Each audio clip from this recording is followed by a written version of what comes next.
कहाँ तक हो गया था आपने? इंसर्ट टैब में आपको टेबल वाले ऑप्शन समझ में नहीं, बाकी आगे ये जो बताए थे वो आगे। ठीक है, ये हम आपको नीचे बता दें। अभी जो बताया था पाइवट टेबल आ गया था ना?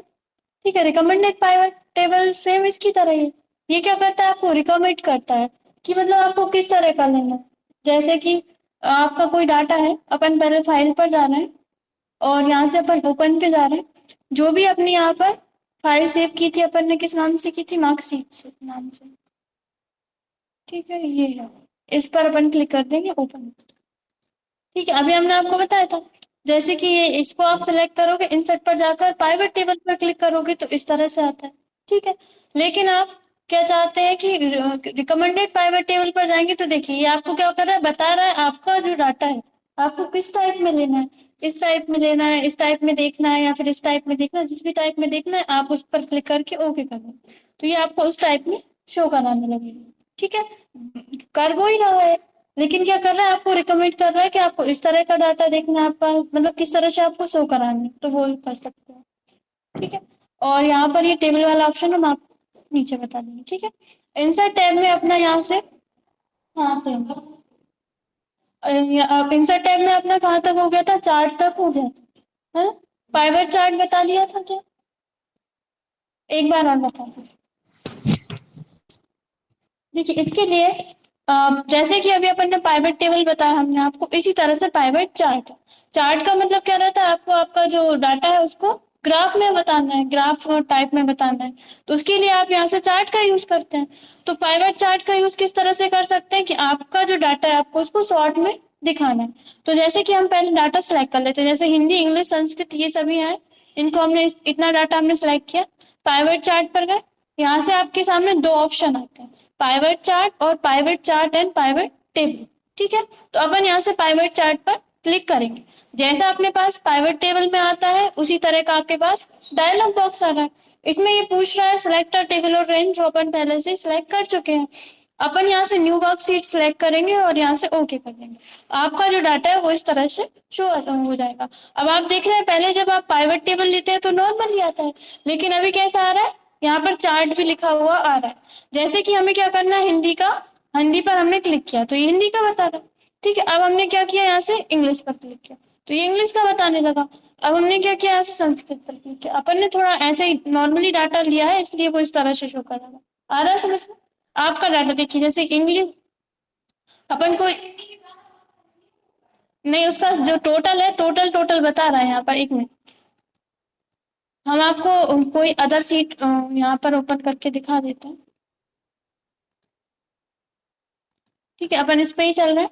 यहाँ पर हम क्या कर रहे हैं, इतना जो डाटा है उसको सिलेक्ट कर रहे हैं। ठीक है, अब इसके बाद इंसर्ट पर जा रहे हैं, पाइवट चार्ट पर जा रहे हैं, यहाँ से पाइवट चार्ट पर क्लिक करके ओके कर देंगे। ठीक है, अब आप देख रहे हैं यहाँ पर रोल नंबर आ रहा है, हमने रोल नंबर पर क्लिक किया, लेकिन ये क्या कर रहा है, इनका रोल नंबर का इसने क्या किया, टोटल किया है, जबकि हमें क्या देखना है, इसको रो में देखना है या कॉलम में देखना है। और आप देख रहे हैं रोल नंबर कहाँ पर है, वैल्यूज में। तो हम इसको उठाकर क्या करेंगे, यहाँ से इसमें रख देते हैं, तो आप देख रहे हैं नॉर्मल आने लगेगा रोल नंबर। ठीक है, टोटल बता रहा था, वो सम कर रहा था रोल नंबर से। टोटल किसी भी चीज का अगर आपको टोटल चाहिए तो आप वैल्यूज में जाइए, वैल्यूज में रखेंगे तो ये देखिए हम इसको उठाकर वैल्यूज में कर रहे हैं, तो इसका जितने भी अपने रोल नंबर है सभी का ये टोटल होता है। हाँ, हाँ उसमें ऐसे नॉर्मली बताएगा ये। ठीक है, अगर आप यहाँ से फिल्टर्स में रखेंगे तो आप देखेंगे यहाँ पर रोल नंबर लिखा हुआ आ रहा है, यहाँ पर आ रहा है ऑल। ऑल के सामने एक ड्रॉप डाउन लिस्ट, मतलब ये इस तरह से साइन बन रहा है, इसका मतलब रहता है ड्रॉप डाउन लिस्ट है। आप इस पर क्लिक करेंगे, देखिए यहाँ पर आ रहा है सिलेक्ट मल्टीपल पर अपन क्लिक करेंगे। जैसे कि हमें सिलेक्ट ऑल पर से हमने क्लिक हटाया, हमें 101, 103 और 105 वाला जो रोल नंबर है उसका ही डाटा देखना है, तो यहाँ पर ये बताएगा अपना। इसको उठाकर अपन क्या करेंगे, रो में रख देंगे, तो ये देखो तीनों का ही बता रहा है। ठीक है, इस तरह से अब अपन क्या करेंगे, यहाँ से अगर फिल्टर हटा देंगे, सिलेक्ट ऑल और ओके, हट गया फिल्टर। ठीक है, अब अपन आगे बढ़ते हैं। जैसे कि हमें इन स्टूडेंट्स के इंग्लिश के मार्क्स देखने, सभी स्टूडेंट के यहाँ पर बता रहा है। जैसे कि 101 रोल नंबर है, उसके 40 से कम है मार्क्स, 32 है। ठीक है, इसी तरह से 101 जिसका रोल नंबर है उसके 33 मार्क्स है, माउस पॉइंटर लेकर जाएंगे तो बताएगा। अब जैसे कि हमें इन स्टूडेंट्स के साइंस के मार्क्स भी देखने हैं, हमने साइंस पर क्लिक किया, तो अभी इंग्लिश के और साइंस के दोनों की बताने लगा। ज्यादा स्टूडेंट है इसलिए क्या हो रहा है, वो पास पास आ रहा है, पतली पतली लाइन दे रहा है। आ रहा है समझ में? कर लेंगे।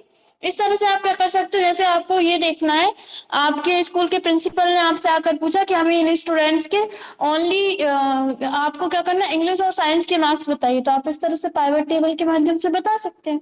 ठीक है, आया समझ में? और अगर उन्होंने फिर ये पूछा, ठीक है इतने स्टूडेंट के बता दी, अब उन्होंने पूछा कि आप हमें सिर्फ नाम बताएंगे कि इन स्टूडेंट के बताइए, तो आप क्या करेंगे, इसको उठाकर यहाँ पर ये जो रोल नंबर है इसको उठाकर अपन फिल्टर में रख देंगे। अब उनसे आप पूछेंगे कि कौन कौन से स्टूडेंट के आपको पूछना बताना है, तो आप यहाँ से फिल्टर बटन पर जाओगे, सिलेक्ट ऑल पर से क्लिक हटाओगे, जिन जिन स्टूडेंट की देखना है आप उनके नाम पूछकर उन स्टूडेंट्स पर क्लिक कर दोगे और ओके कर दोगे। ठीक है, अब ये इस तरह से आ रहा है, जबकि अपन को क्या करना है, इसको रोल नंबर को उठाकर रो में रख देंगे। तो 4 स्टूडेंट अपन ने सिलेक्ट किए थे, 4 या 5 जितने भी किए थे, तो यहाँ पर सिर्फ उन्हीं का स्टूडेंट का बता रहा है डाटा। अब आपको क्या करना है, सभी का देखना है, तो यहाँ पर जिसमें भी अपन फिल्टर लगाते हैं इस तरह से रहता है, अपन इस पर उठाकर सिलेक्ट ऑल कर देंगे और ओके कर देंगे, नॉर्मल हो जाएगा। ठीक है, क्लियर है? ठीक है, अब इसके बाद आगे है इसमें इंसर्ट टैब में स्पार्क लाइंस ग्रुप। ठीक है, स्पार्क लाइंस ग्रुप में आप देख रहे हैं क्या लिखा हुआ, लाइन कॉमन। आप इस पर क्लिक करेंगे तो यहाँ से आपको पाइवट टेबल और चार्ट वही ऑप्शन है, ये दोनों एक ही है। आप सिलेक्ट करिए, इस पर जाइए, इस पे जाकर ओके कर दीजिए। ये इस तरह से पाइवट मतलब आपको टेबल भी, आप टेबल में भी देख सकते हैं इसको और चार्ट में भी देख सकते हैं, दोनों में देख सकते हैं, सेम है दोनों ऑप्शन। ठीक है, कर लेंगे। अब इसके बाद यहाँ पर अगला ऑप्शन है, यहाँ पर spark line. Spark lines group में जैसे कि अभी अपन ने पढ़ा था चार्ट, चार्ट में क्या होता है, पूरा डाटा आप सिलेक्ट करते हो, सभी पूरे डाटा का वो करता है, क्या करता है, ग्राफ दिखा देता है। लेकिन हमें क्या करना है, कुछ ही डाटा हमें रखना है, बाकी का हमें हटाना है। एक जैसे कि हम यहाँ पर नाम लिख लेते हैं, जैसे कि हमने यहाँ पर लिखा हुआ है नेम, एंटर। यहाँ पर हम जो भी स्टूडेंट्स या फिर कुछ भी आप मान लीजिए उनके हम नाम लिख रहे हैं।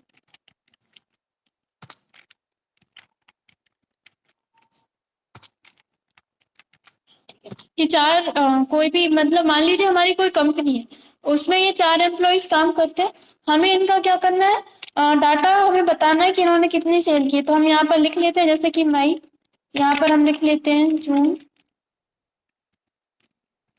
जुलाई और अगस्त।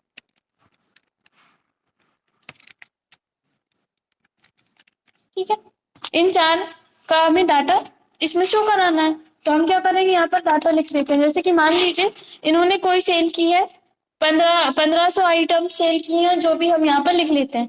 और फिर इन्होंने जून में क्या किया, 2000 आइटम सेल किए। फिर जुलाई में इन्होंने क्या किया, थोड़े इनका जो भी सेलिंग है वो कम हो गई, तो इन्होंने 700 आइटम सेल किए। ठीक है, और यहाँ पर हम क्या कर रहे हैं, थोड़ा सा बढ़ गया। ठीक है, इसी तरह से हम इन सभी का कर लेते हैं, अपन ये डाटा कॉपी कर लेते हैं, ये तो बहुत कम है कि जैसे कि अपन इसको कॉपी कर लेते हैं, अपन टाइप ही कर लेते हैं क्योंकि कॉपी करेंगे तो वो अलग हो जाएगा। ठीक है, इसमें हम 2000 लिख रहे हैं, इसमें हम 250, बहुत कम होता है, इसमें 500 और इसमें 1000। ठीक है, अब आप देखेंगे जैसे कि हम इन दोनों को कंट्रोल सी से कॉपी कर लेते हैं, कंट्रोल सी, और यहाँ पर क्लिक करके कंट्रोल भी कर लेते हैं। ठीक है, अब आप क्या कर रहे थे, अभी तक आप क्या कर रहे थे, इस पूरे डाटा को हमने सिलेक्ट किया, सिलेक्ट करने के बाद आप क्या करते हैं, चार्ट बनाते हैं। तो चार्ट में क्या रहता है, पूरा डाटा सिलेक्ट करने के बाद इस तरह से आपको चार्ट दे देता है। चार्ट वाले ऑप्शन तो समझ में आ गए, लेकिन हमें क्या करना है, अलग अलग व्यक्तियों का यहीं पर शो कराना है। ठीक है, तो उसके लिए आप यहाँ से स्पार्क लाइन का यूज कर सकते हो। जैसे कि हमें ये जो व्यक्ति है अजय नाम का, इसका हमें डाटा यहाँ पर शो कराना है, तो उसके लिए आप क्या करेंगे, इसका जो भी डाटा है उसको सिलेक्ट करेंगे। सिलेक्ट करने के बाद आप यहाँ से लाइंस ऑप्शन पर क्लिक करेंगे, आपके सामने इस तरह का डायलॉग बॉक्स आएगा। इसमें पूछ रहा है डाटा रेंज, तो डाटा रेंज अपन उसको दे चुके हैं E7 से H7 तक ये। ठीक है, हमें आउटपुट कहाँ चाहिए, लोकेशन रेंज पूछ रहा है, हमें सिर्फ एक कॉलम सिलेक्ट करना है जहां पर हमें इसकी लोकेशन देनी है। तो हमने क्या किया, इसके आगे वाला जो कॉलम है वो सिलेक्ट करके और यहाँ से ओके कर दिया। तो आप देख रहे हैं यहाँ पर एक लाइन आ गई,